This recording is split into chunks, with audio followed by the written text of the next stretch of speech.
Hello there, fellow exiles. So I'm on the Juggernaut that I'm leveling to see how a shield crush will work on this character. Currently level 52 and everything is really smooth, so I thought I'd show how I'm leveling it and just run through a zone and kill a boss so you can see it. So I got a Thrill Steel with Shield Crush, 45, Multi-Strike and Pulverize linked, a Princess to get some extra damage. Some attack speed on these, they're not very good. I should probably get a rare pair instead of these. And then just some drop items from the campaign. And then a unique ring to help with the resist a little bit, but it could be a lot better as well.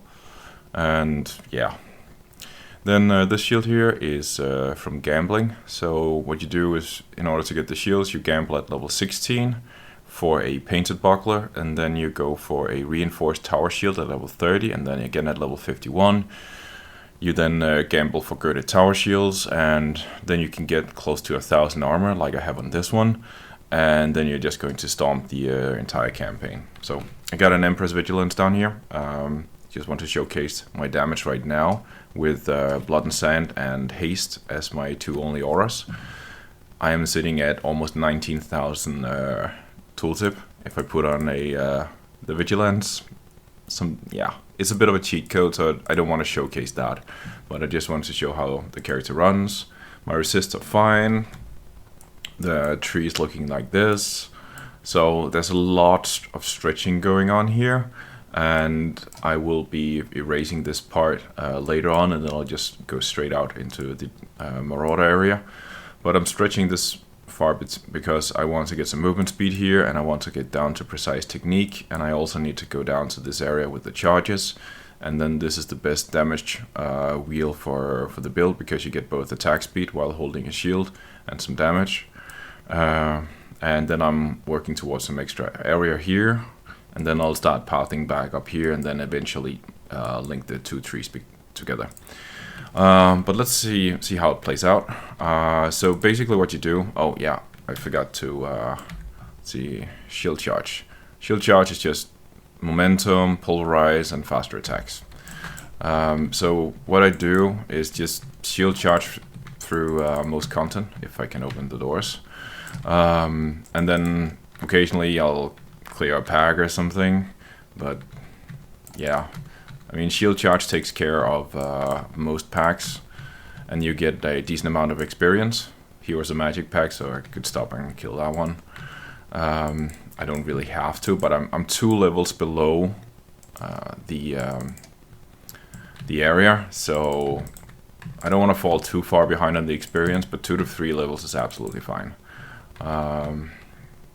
But this is really how it plays. This is not the fastest area or the fastest zone, because there's so many doors, and the corridors make you sometimes, like, your shield charge just runs into a wall or something on the ground, so you don't get these long, nice streaks of rushing ahead. But you still get the point. It's just, you move through the zone, you kill on your way, and just try and move to progress as fast as possible. And yeah, it's just you can use flame dash, probably also frost blink, but I don't use that skill because I like my blink skills having charges, or leap slam, as you saw there, to close some gaps if there's like a broken bridge or something. So when there's a pack like this, I like to kill them because there's so much experience and potentially also loot there.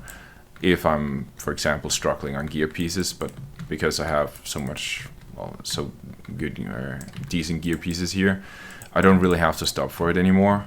The only time I would stop from here and on till finishing the campaign really is at level 67, if I care to level that much up before going for the Kitaba fight, because that means I can get a colossal tower shield, which is so easy to get to, like between 1500 and 1800 armor. Let's just take this note here.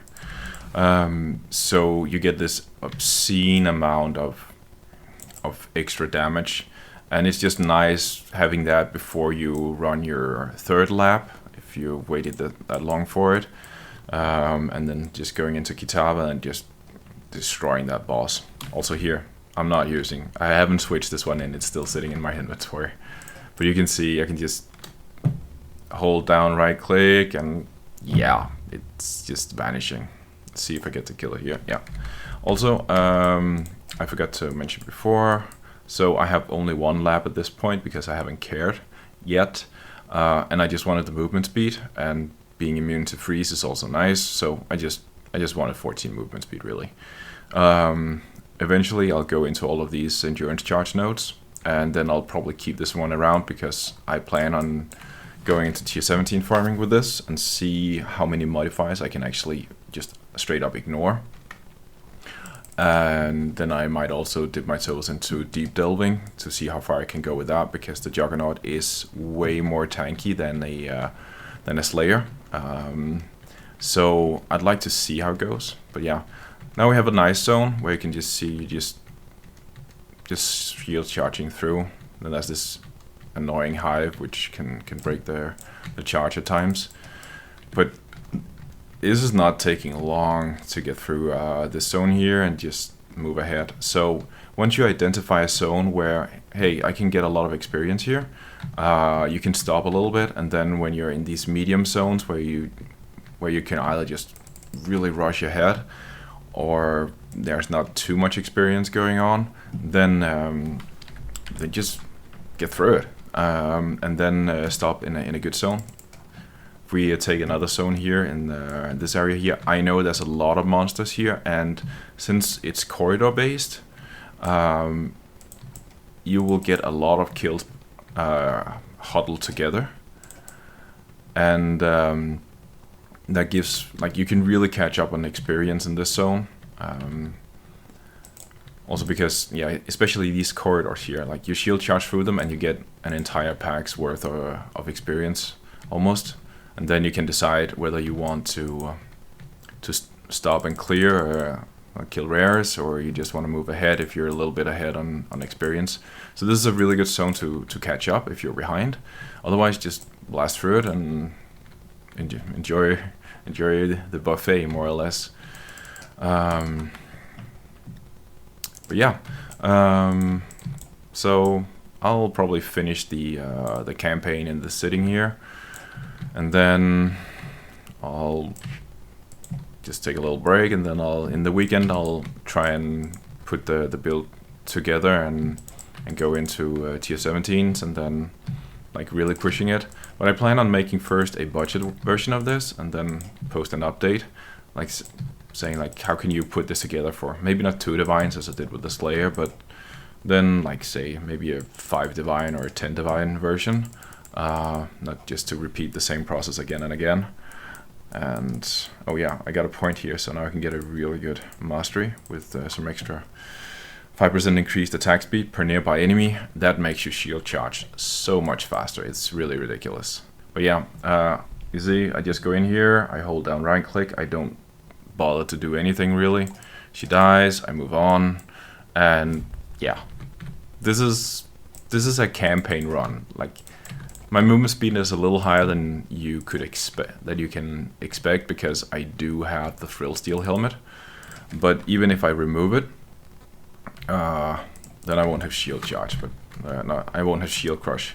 But if you see here, like the speed I'm moving at, and also getting a decent amount of kills, this is a normal average, maybe even below average speed in these zones. So yeah, it's just so easy. And even though you might not like to play Sheer Crush as your main skill, you can still benefit from the leveling, because the tree is so general. It's not specialized in any way, you just take general damage. So you can just skill out of it and then click on your preferred skill whenever you're ready for it. But it's just so solid and easy to put together that yeah, it's a real favorite of mine. But yeah, enough talking here. You've seen the point. So thanks for checking in, and have a good one.